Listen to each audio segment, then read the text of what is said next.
I've always liked parables. Have you liked parables? It's a way of telling a truth, I suppose, or a moral story. I know that because I've just looked it up in the dictionary, and that's what it says. To tell a simple story, to tell a moral tale, or a moral issue, or a spiritual tale.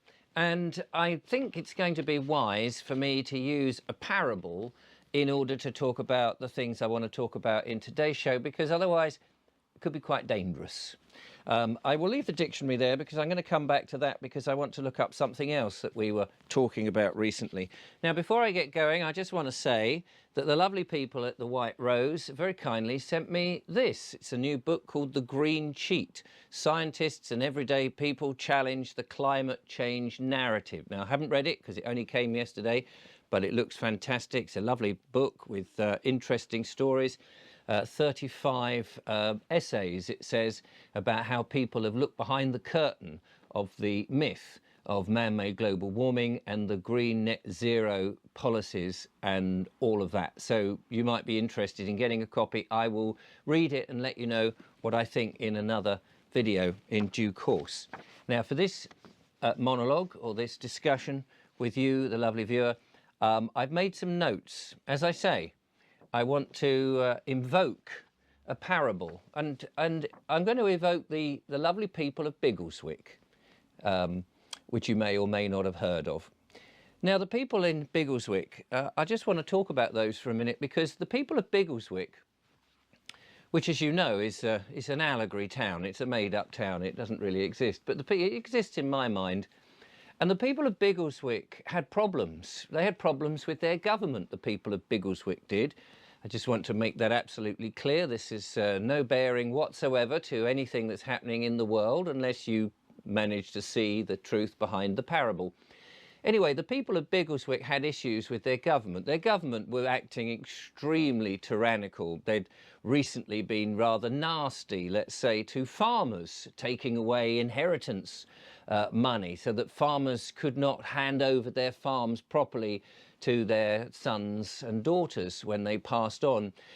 They were also doing things that the rest of the people of Biggleswick didn't like, such as sending money to war zones and killing innocent people. The people of Biggleswick were basically law-abiding, kind-hearted, lovely people, and they didn't like the idea of their money, their taxes that they were paying, going off to war zones. They also didn't like the fact that their government in Biggleswick, you understand, were taking away the fuel allowance from the pensioners. Pensioners who had had long lives and had paid their taxes all their lives, had been law-abiding, had been good, had worked in various different sectors, in the public sector, in the private sector, had brought up their children to be good, honest people. And the government, in their wisdom, decided, no, you're not going to have any support during these cold winters, that unfortunately in Biggleswick the weather was being manipulated to make it a little bit more miserable than other times. And so the people of Biggleswick were very unhappy about that. And so what happened was the people of Biggleswick got this idea that they would send a petition out to the government of Biggleswick and say, we don't like you. We want to get rid of you. We want to have another election. We want to have somebody else in. And this petition apparently got going really large, and large numbers in Biggleswick, you understand, this is the place I'm talking about, in Biggleswick, that loads of people got interested in that, and it was, you know, huge numbers, and people thought that this petition would make a difference. Now, the people of Biggleswick didn't quite understand what the petition meant. And some people, commentators who would get up on soapboxes in Biggleswick town centre, let's say, that they would say, actually, do you know what, that's just begging. That's going to the government cap in hand and saying, please, please, would you change something? And some people were a bit vocal and said, no, that's not true. A petition is a demand. It's a demanding something from the government. Now, it's interesting because I was quite curious, and I did actually look up the word in the Oxford English Dictionary, what petition really meant. And if I can quickly find it again, it says here, a formal written request. A request, typically signed by many people appealing to authority in respect of a cause. So it's a request, and they're appealing. It's not necessarily a demand. Now, I do think that the people of Biggleswick could well have demanded a change, but it would depend on the jurisdiction they're under. And so I've made some notes and I want to get this right. You see, the people of Biggleswick got it wrong with their petition. They were looking at it completely the wrong way. And they were asking the government to resign. But actually, really and truly, the people of Biggleswick should have been the ones to resign. And I'll explain what I mean in a minute. So, yes, let's just have a quick look at that word of petition for the people of Biggleswick so they understand what's going on here. You see, some people are right when they say, yes, it is a demand, and some people are wrong when they say it's a demand. You see, it depends of whom you're demanding and the status of yourself to demand. Let me explain. So in the world of Biggleswick, there's a king. And the king has been, well, he's taken an oath to the creator, whoever that creator is. Let's say it's God, whoever created him. And the king has taken that oath, and he has two jobs. He has to look after his people, because he serves those people in Biggleswick. But he also has a government who has got a lot of persons who are there. Now, these are his subjects. And so those persons are subject to him. He can make the rules. He can tell his government effectively what to do, or the government can come up to him with some ideas and he'll give it royal assent and all those sort of things and say, yes, yes, that's all right, you can do that, no problem, stop mucking about.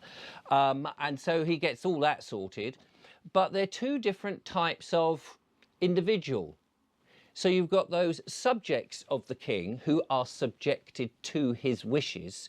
And then you have the people who are, he serves. He must obey the people. So you've got these two roles that the king is playing in Biggleswick, you understand. It's just purely in Biggleswick.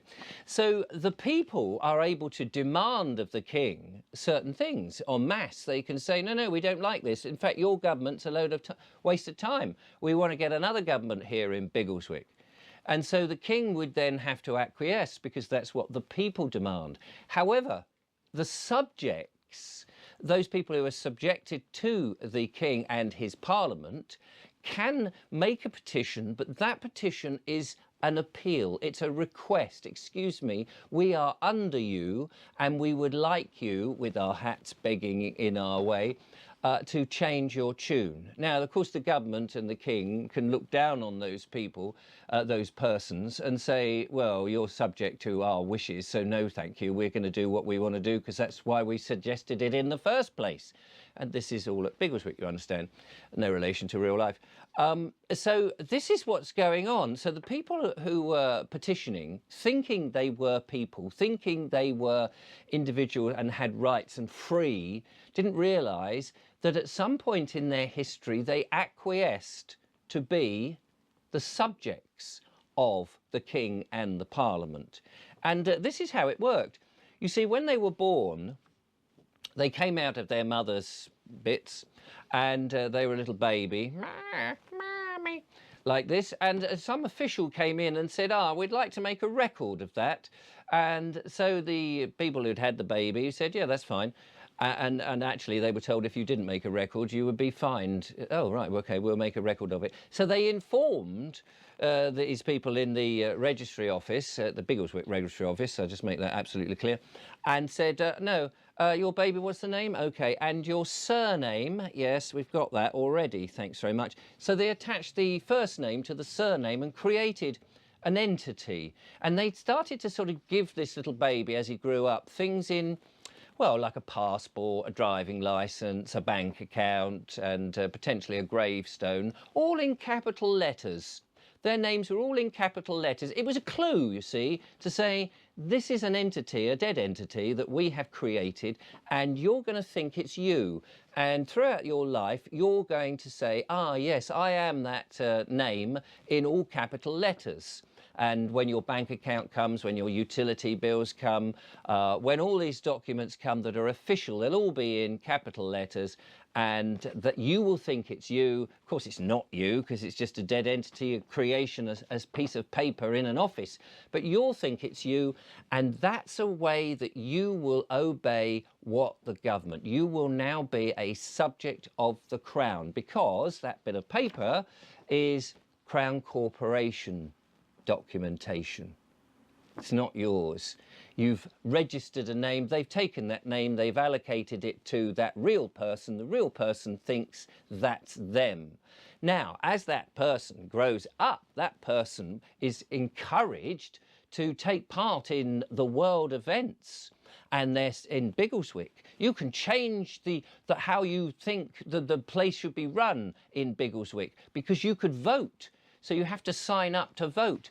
And there, by the magic of a signature, on the electoral roll, those people put their names and became persons. I am, yes, I'd like to vote. Signed up, gave away title. And so those people in Biggleswick who gave away their title and became from people with power, became persons with no power, although they thought they had power, and then they put themselves onto the electoral roll. They then entered the game of voting, voting for somebody to govern them, and away they went, thinking that they made a difference.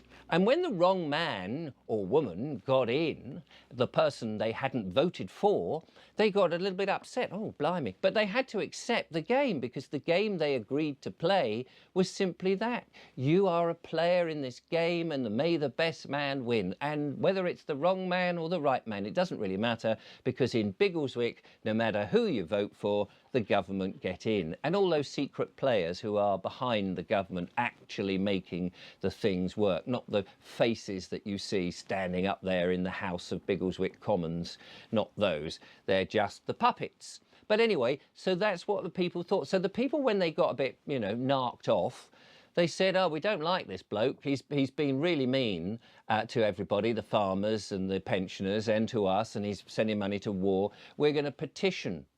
But of course, if they were on the electoral roll, if they were voters, if they took part in that game, they were the subjects. They were persons. They weren't people.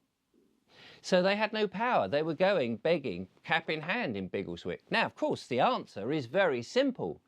Everybody in Biggleswick were crying for this man to resign, for the government to resign, but they got it wrong. They should resign. They should resign and say, do you know what? I don't want to be part of Biggleswick PLC. I don't want to be part of this made-up world, this game of voting. I revoke and rescind my position on the electoral roll in Biggleswick. I will send to the Attorney General of Biggleswick that I am no longer part of this corporation, this non-entity. I am taking myself away from being a person and being one of the people of Biggleswick, because that's where the power is, because the people of Biggleswick can then go to the king and say, we are in power, you serve us, get rid of that government. That's how it works in Biggleswick. And funnily enough, it works in other places too. Can't think of any particular places, but there are places with corporations and that sort of thing that have become the big cheese everywhere. But if only people realised that all they need to do is to revoke and rescind and resign from those corporate countries that they have been placed in, then they would have the power.